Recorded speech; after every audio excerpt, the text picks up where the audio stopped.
care. Through these techniques and our relationships, the whales learn to trust us. They even learn to take an active role in their very own health and well-being. Now, one of the first healthcare, or what we call husbandry behaviors we train the whales to do, is a position in which we would ask for a voluntary blood sample. Watch carefully. In just a moment, one of the whales will be joining us here in slide out. Now, in that position, we're asking the whales to roll over ventrally or upside down and present their tail flukes to their trainers.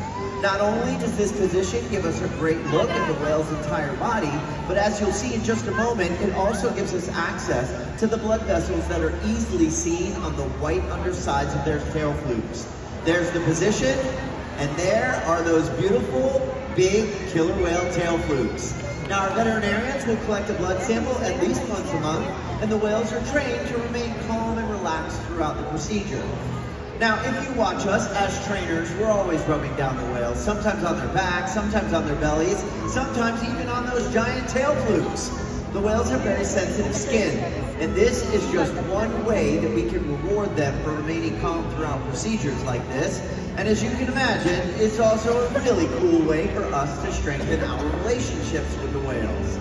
Blood samples are just one way we can make sure the whales are staying healthy. Another important diagnostic is weighing the whales. And we're able to do that by simply asking them to slide their bodies up and out of the water onto a giant killer whale size scale that we have in one of our adjacent pools. Now, Drew is going to demonstrate that husbandry behavior in just a moment. Now, in that position, look carefully. You'll notice that a portion of his body from his dorsal fin to his tail flukes remains in the water. That is the powerhouse of the killer whale. It's called his peduncle. Very muscular and very heavy. In fact, natural athletic behavior we see in all killer whales is the ability to lift that portion of their body with such force it enables them to completely turn before re-entering the water. So in this position, to get an accurate weight, we simply ask them to raise that tail fluke up and out of the water. In this position, we can ensure accuracy so that we know the younger whales are growing properly and that the older whales are maintaining a healthy weight.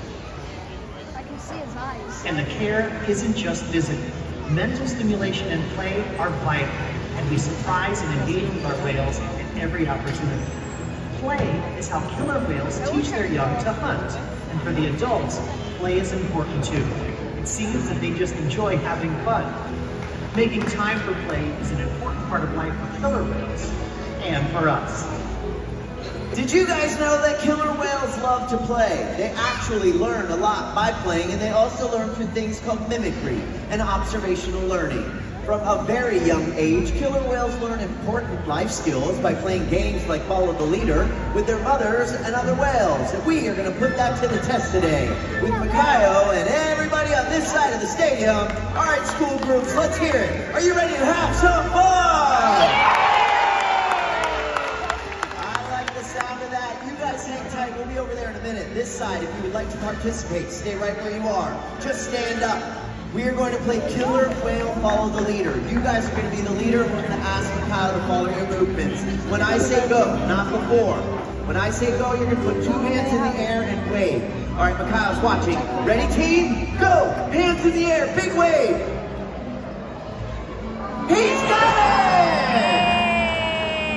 Nicely done, everyone. Thank you very much. As you can see, he was watching very close. Killer whales are very curious animals, and we often see them jumping completely out of the water to get a better look around. And Mikhail's going to show that off with a jump we call a bow. It's happening over at center stage. When you see him, give him a great big cheer.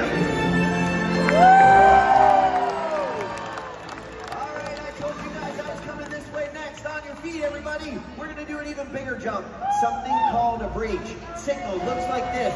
2 fingers down and up over your left shoulder. On the count of 3. Here we go. 1, 2, 3, go. Nice breach signal, everyone. Now, like a bow, killer whales will breach to get a better look around. But more often than not, killer whales breach simply to show off. So here comes Trua, 8,000 pounds, showing off. Folks, give it up for the whales and all of our awesome volunteers.